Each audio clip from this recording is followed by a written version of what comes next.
एक दिन ना पर्दे पे बहस हो रही थी, बैठे थे कुछ लोग तो बात कर रहे थे, कह रहे थे कि जनाब औरत को निकाब पहनना चाहिए, बुर्का ओढ़ना चाहिए, कुछ कह रहे थे टोपी वाला बुर्का अच्छा है, कुछ कह रहे थे फलां ज्यादा अच्छा है। बातें हो रही थी, बाबा जी सादे से बीच में बैठे थे। मैंने उनकी तरफ तवज्जो की, मैंने कहा बुजुर्गो आप भी तो कोई जवाब दें। कहने लगे मुझे आयतें और हदीसें, मुझे नहीं आती आयतें और हदीसें, पर पर्दा बड़ा जरूरी है, ये मेरी अकल में बात आ गई। मैंने कहा साहब हमें भी समझा दें। चले अगर आपने इल्म नहीं पढ़ा तो उम्र तो आपकी ज्यादा है ना, आपने बुजुर्गों से बातें सुनी है।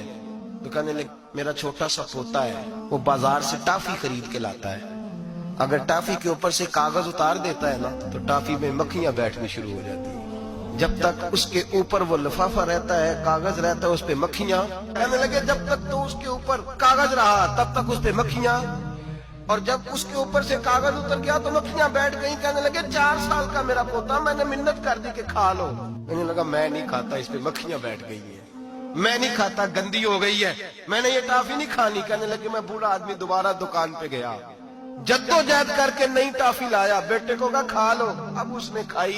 कहने लगे मुझे समझ में आ गई, जो बीबी पर्दा करेगी उस पे मक्खियां नहीं बैठेंगी।